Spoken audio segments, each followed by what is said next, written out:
제약바이오는 언제 갈까? 괜찮은 관련주를 좀 짚어주세요. 이런 니즈가 좀 많아서요. 저희 오늘은 전 제약바이오 애널리스트셨던 강하나 작가를 모셨거든요. 그래서 제약바이오 전반적인 분위기와 될성 바른 그 나무에 대해서 잘 살펴드리도록 하겠습니다. 작가님 모셨습니다. 어서 오세요. 안녕하세요. 오랜만에 뵀는데 오늘 제약바이오 섹터 좀 인사이트 부탁드리도록 할게요. 네, 최대한 뭐라도 네. 드리고 가겠습니다. 네. 아니 어떤 종목부터 얘기를 해야 될까 굉장히 많잖아요. 고민을 하다가 알테오젠부터 좀 시작을 해야겠다라고 생각이 들었어요. 어제도 괜찮은 상승률이 있었고 오늘 좀 주가 상승하는 것 같고 코스닥 1위 기업인데 기술 수출에 대해도 긍정적인 모멘텀이 좀 달려 있더라고요. 네. 추가 상승이 혹시 가능할지 전반적인 좀 스토리 좀 들려주세요. 우선 알테오젠의 기관 수급이 어제부터 좀 많이 붙고 있는 상황이고요. 네. 더 나아가서는 코스닥 승강제라는 게 요즘 좀 관심 많이 받고 있지 않습니까? 근데 알테오젠은 뭐 당연히 일부 리그에 들어갈 기업이기 때문에 그로 인한 기대감과 수급이 모일 수 있을 것이라는 그런 부분이 반영이 되고 있다라고 생각을 해주시면 될 것 같고 네. 말씀해주신 기술 수출, 기술 이전 부분의 경우에도 당연히 언제나 어떻게든 나올 수 있는 상황이라고 생각하시면 됩니다. 네. 왜냐하면 알테오젠의 경우 이미 여러 빅파마들과 기술 이전 계약을 많이 체결한 상태이고 더 나아가서는 최근 할로자인과의 특허 이슈도 하나둘 많이 해소가 된 상황이기 때문에 원래 알테오젠이 할로자임과의 특허 이슈로 하락을 굉장히 많이 했었던 이력이 있습니다. 맞아요. 그런데 네. 그런 것들이 해소가 됐는데도 상승이 많이 나오지 않았었던 상태고 그렇기 때문에 언제든 빅파마와 기술 이전 계약이 나오게 된다면 그로 인한 업사이드는 오히려 더 크게 나올 수 있는 구간에 도달했다라고 저는 생각을 하고 있고요. 예.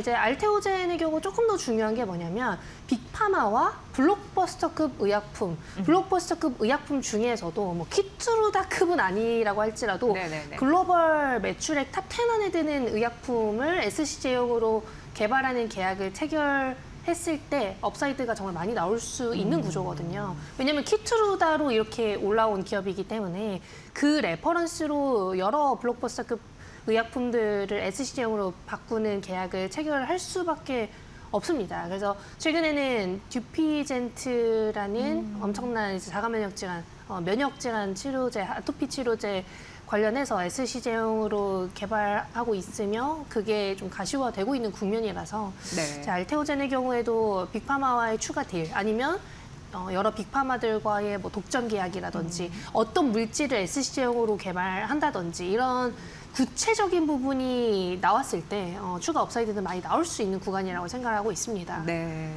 여러분 뭐 알테오젠 잘 아시다시피 막기 어려웠던 그 불편했던 정맥 주사를 피하 주사로 SC 말씀해 주신 제형으로 바꿔서 굉장히 차별화된 경쟁력이 있는데 최근 그 특허 분쟁 소송 이런 리스크도 좀 벗어났고 앞으로 빅파마들과 뭐랄까 기술 수출 좀 큰 게 하나 터지면 주가가 그렇죠. 쭉 갈 수 있어요. 알테오젠처럼 체급이 좀 큰 기업들은 네.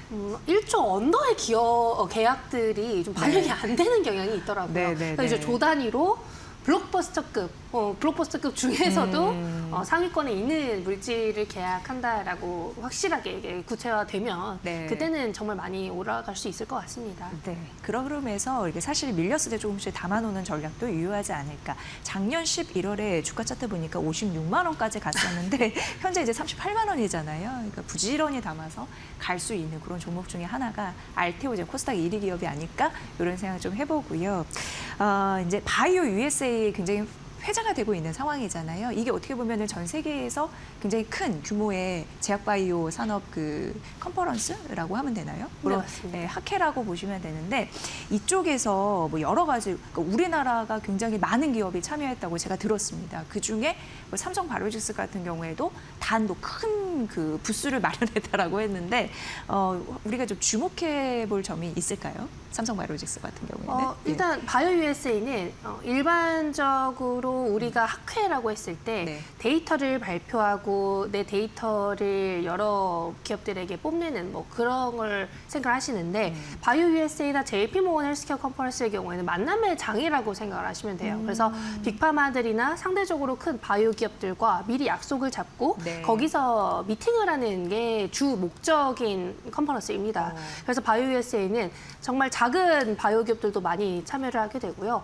삼성바이오직스처럼 규모가 정말 큰 기업들은 단독 부스까지 돈 내면서 이제 하나 만들어 두고 네, 네. 거기서 여러 업체들과 소통을 하는 게 주 목적인 거죠. 그러니까 바이오 USA에 참여를 하는 기업들도 정말 많고 거기서 기존에 미팅을 했었던 빅파마들 아니면 기존에 내 물질에 관심을 갖고 있었던 빅파마들과 후속 미팅을 한다 이렇게 보시면 될 것 같습니다. 네. 이제 뭐 삼성바이오틱스는 당연히 수주를 받는 입장이기 때문에 이런데 단독 부스를 마련하면서 생산 파트너로서의 자신의 퀄리티나 이런 요소들을 뽐내는 게 주 목적이라고 보시면 됩니다. 그러니까 마케팅 차원에서 참여를 네. 했다 이렇게 보시면 될 것 같습니다. 네. 그러니까 비즈니스에 대한 뭔가 의 툴을 더 확장시킬 수 있는 그런 실질적인 그런 무대가 될 수 있겠네요. 이 그렇죠. USA가. 예. 그렇죠. 어쨌든 삼성바이오틱스가 글로벌 탑티어 CDMO 기업, CDMO 기업이기 때문에 네. 빅파마들은 다 관심을 가질 수밖에 없는데 여기에 와서 한 번 더 만나게 되는 그런 구조라고 보시면 됩니다. 네, 우리가 뭐 전화하고 메일하는 것보다 직접 와서 그 기술도 이렇게 설명 듣고 하면 추가적으로 또 파이프라인이나 뭐 아니면 기술 계약이나 뭐 아니면 더 만들어 주세요 이런 주문을 받을 가능성이 있으니까 맞습니다. 굉장히 중요하게 제약바이오 섹터에서는 보는 그런 산업의 장이다 이렇게 보시면 될 것 같고요. 그리고 제약바이오도 AI에서 어떻게 보면 가장 괄목할 만한 성장을 누릴 수 있는 섹터이잖아요. 네. 그런 의미에서 봤을 때 뭐 셀트리온이나 SK, 뭐 바이오팜 이런 부분도 함께 좀 얽혀 있다라는 제가 기사를 봤습니다. 작가님한테 좀 팩트 체크를 좀 해봐야 될 것 일단 같은데. AI를 안 네. 쓰는 바이오 회사는 요즘에는 네, 없을 것 네, 같아요. 네. 특히나 좀 큰 바이오 기업들 있잖아요. 조 단위의 바이오 기업들은 대부분 다 AI를 많이 사용할 수밖에 없는 상황인데 네. 바이오 USA에서도 AI가 메인 키워드 중 하나였습니다. 최근 학회들을 보면요. 이런 바이오 USA나 JP 모건 헬스케어 컨퍼런스에 갔을 때 AI 섹션이 또 따로 나와 있어요. 예. 그만큼 AI를 활용한 신약 개발, AI를 활용한 뭐 진단이나 아니면 분석 이런 것들이 관심을 많이 받고 있는 구간이고요.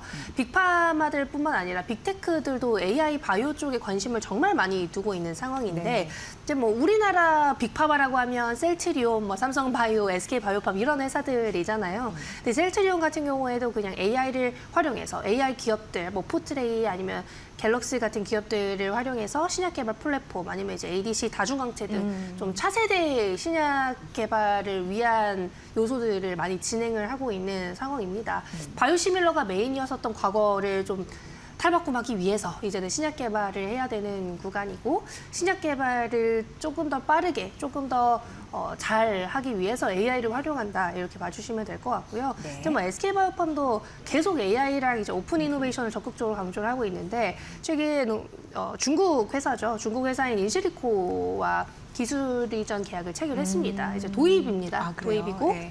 인시리코 메디스는 나스닥에 상장이 되어 있는 홍콩 기업인데 이미 일라일릴리와 같은 빅파마들과도 기술 이전 계약을 체결할 정도로 플랫폼의 가치가 굉장히 많이 올라와 있는 기업이라고 생각하시면 됩니다. 근데 이제 삼성 바이오로직스나 삼성 에피스도 이제 국내 프로티나와 국제 과제를 함께 진행을 하면서 AI로 활용한 신약 개발을 진행 중이고요. 네. 그러니까 좀 큰 회사들은 다 AI를 쓴다. 그리고 AI는 이제 제약 바이오, 이 신약 개발에 있어서 빼놓을 수 없는 기술이 되었고 빅파마와 빅테크 모두가 관심을 네. 갖고 투자를 하고 있는 분야다. 이렇게 보시면 심플할 것 같습니다. 네, AI 투자 성과에 대해서 또 글로벌 서열이 어떻게 바뀔 수 있을지 그것도 굉장히 중요한 관전 포인트라서 앞으로도 그런 부분 좀 있으면 저기 또 모시도록 하도록 하겠습니다. 어쨌든 지금 2026 그 미국 바이오 USA 이런 부분에 대한 관심이 굉장히 높은데 글로벌 빅 파마를 위한 총력전 계속되고 있습니다. 작가님께서는 어떤 기업을 좀 주목해서 보고 계신지, 제가 말씀드린 이 기업 외에 또 어떠한 부분이 이제 꿈의 기업으로 좀 사람들이 좀 생각하면 좋을지 좀 의견 여쭤볼게요. 그러니까 국내 네. 바이오 기업들이 정말 많이 참여를 네. 했고 이제 올릭스가 좀 대표적으로 관심을 받을 수 있는 기업 중 하나일 것 같고 알테오젠도 뭐 마찬가지입니다. 올릭스, 예. 이제 이런 대형 바이오주들은 거기에 가서 기존에 미팅을 하던 기업들이 워낙 많다 보니까 후속 미팅을 진행하는 경우가 굉장히 많고요. 네. 바이오SA가 시작하면서 이제 아포지라는 자가면역 질환 치료제도 인수가 됐거든요. 그래서 그런 관점으로 봤을 때 후속 미팅을 하는 기업들에게 굉장한 만남의 장이 될 수 있겠구나라고 보시면 될 것 같습니다. 여기서는 우리가 이 기업들이 어떤 걸 발표를 한다 이렇게 생각하시는 것보다는 네. 각 섹션별로 메인 토픽이 있을 테니 거기서 우리나라 기업들이 자신들이 보유하고 있는 기술들 그리고 기존에 미팅하던 기업들과 미팅을 진행하는 구조라고 생각을 하시면 될 것 같습니다. 네. 과연 이제 바이오 시간이 제대로 올까? 많은 분들이 궁금해하시는 게 앞서도 저희가 머니코드에서 언급해드렸지만 반도체로 워낙 쏠려 있다 보니까 잠시 뒷전으로 밀렸던 게 사실입니다. 다시금 좀 앞으로 나설 수 있을지 그런 모멘텀이 있을지 작가님은 어떻게 판단하세요? 어제 바이오가 너무 좋았잖아요. 네. 어제 바이오가 거의 주도 섹터였는데 아무래도 마이크론 실적 발표 전에 약간의 해지 전략으로 많이들 들어오신 것 같고 네. 하필 또 어제 에이프릴 바이오가 인수가 되면서 네. 바이오가 이제 바닥을 다졌나? 이런 인식들이 생겼었던 것 같습니다. 그런데 여기서 또 중요한 게 마이크론이 서프라이즈 실적을 발표했잖아요. 했죠. 네. 그러면서 이제 반도체 쪽으로 약간의 쏠림이 다시 또 가면서. 가속화되고 있는 네, 상황인데 그럼에도 불구하고 원래 미국 바이오와 한국 바이오는 역사적으로 항상 같이 이동을 했었고 차트상으로도 몇 년치를 봐도 항상 같이 움직였었던 걸 알 수 있습니다. 네. 최근 들어서야 그게 다른 흐름을 보이고 있는 거긴 하지만 결국에는 그것도 정상화될 수 있을 거라고 저는 생각을 하고 있고요. 어제 바이오가 많이 오르면서 국내 반도체 투자자분들이 대부분일 텐데 그분들이 아마 바이오가 반도체의 해치 전략이 될 수 있겠구나 이런 생각을 하게 된 것 같습니다. 그래서 기관들도 이틀 전부터 조금씩 조금 들어오고 있는 모습이고 오늘도 시초에는 조금 또 나쁘지 않았어요. 지금도 상대적으로 강한 기업들이 존재하고요. 그런 만큼 바이오 기업들에게 있어서 약간 옥석 가리기는 있을 수 있습니다만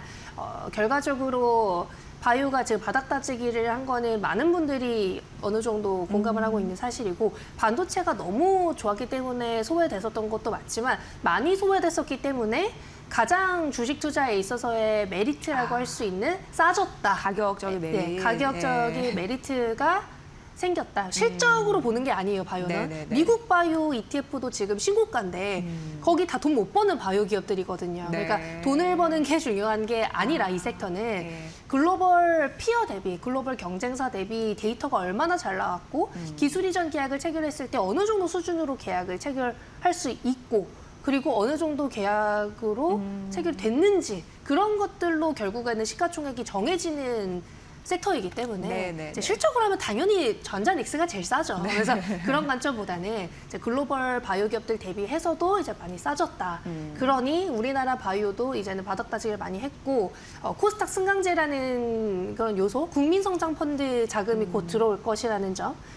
그런 관점을 봤을 때 6월 1일부터 국내 바이오 기업들이 하나둘 증명을 해나가면서 호재들을 발표해주고 있거든요. 한미약품도 릴리랑 2조 원 계약을 체결했는데 네네네. 오르지도 네. 못했었고 네. 오스코텍도 바이오텍이랑 기술 이전 계약을 체결했었고 아니면 이제 FDA 승인을 받은 일동제약도 있었고 계속 하나둘 증명을 해나가고 있습니다. 올릭스도 로레알 지분 투자를 받았고 네. 그런 관점에서 봤을 때 증명은 되고 있고 증거는 쌓이고 있으니 이런 것들이 쌓이면서 결국 바이오가 반등할 때 다 같이 좀 올라갈 수 있는 그런 신뢰를 쌓아가는 구간이라고 저는 생각을 하고 있습니다. 네, 그렇네요. 정책적으로도 사실 바이오 밀어주려고 하는 힘이 있고 워낙 못 간 데 따른 주가 밸류가 좀 낮으니까 이제 저평가 매력으로 또 갈 수 있는 여력이 있고 그리고 오늘 잘 나와주시는 게 어제가 굉장히 중요했네요. 그러니까 반도체 섹터의 해지 섹터로 바이오가 부상했다. 그렇죠. 원래는 이제 네. 반도체 소부장이나 네. 이제 로봇 쪽 아니면 우주까지 얘기했었는데 네. 우주는 지금 스페이스X 상장 후에 좀 네. 다 같이 네, 또 관심 모멘텀 떨어지고. 소멸이 네, 된 네. 상황이고요. 지금 바이오 쪽이 오히려 6월부터 여러 호재들이 발표가 되고 있고 미국 네. 바이오 ETF가 일단 신고가라는 것 자체가 미국도 지금 반도체랑 바이오만 가고 있거든요. 양자 쪽도 가고 있지만 결국 그런 관점을 봤을 때 우리나라가 미국을 후행하는 경향이 있다라고 한다면 바이오를 모든 포트폴리오에서 이제 뭐 100%를 가져가는 게 아닐지라도 약간은 이제는 뭐 담아도 되는 구간이지 네. 않을까 저는 그렇게 보고 있습니다. 네, 우리나라 제약바이오의 이제 특이한 구조 같은 경우에 뭐 M&A 이런 부분을 기대하는 것보다 라이선스 아웃이라고 해서 중요한 이제 기술을 수출하는 기술 이전 수출 요거에 대한 계약금을 받는 그런 구조라고 제가 들었거든요. 그렇죠. 그런데 이제 인수도 네. 가능성이 없는 게 아니에요. 그러니까 이제 한올바이오파마의 파트너사인 이뮤노반트도 인수 가능성이 올라오면서 아포지라는 자가면역 질환 치료제 개발사가 프리미엄 50% 받고 109억 달러의 인수가 됐거든요, 에브비에. 네.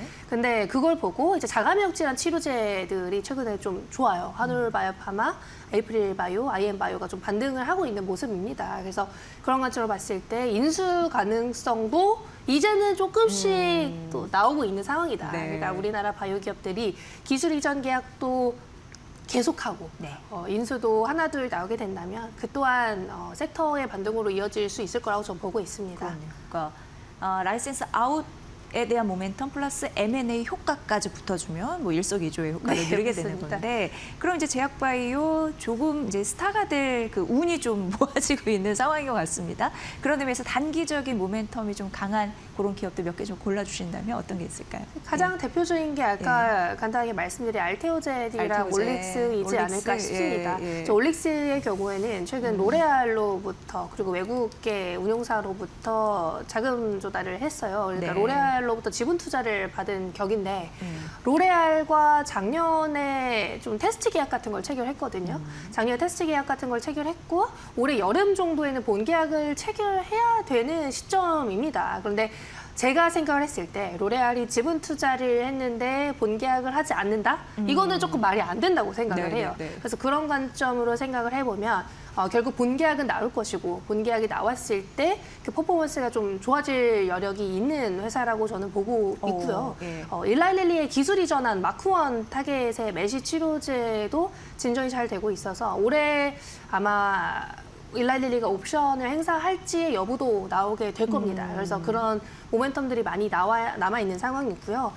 이제 알테오젠의 경우에는 대장으로서 이제 코스닥 승강제 일부는 이제 확정, 더 나아가서는 이제 코스닥을 올리고 싶어하는 의지가 있는 정부라면 네. 알테오젠이 잘 되는 걸 볼 수밖에 없기 네, 때문에 네, 네. 그리고 이제 기술 이전 기대감이 언제나 있는 기업이기 때문에 특허 이슈가 해소된 게 저는 반영이 아직 온전히 되지 않았다고 생각합니다. 네. 근데 이게 꽤나 큰 이슈라서 결국 이제 SC 제형들이 약가 인하를 당하느냐 안 당하느냐에 대한 말가분이 있을지언정 특허 이슈가 좀 해소된 것 또한 어느 정도는 반영이 되어야 되지 않을까 그렇게 저는 생각을 하고 있습니다. 네, 스토리텔링을 쭉 봤을 때 하나로 이렇게 모아지는 꼭지점은 알테오젠과 올릭스다. 네.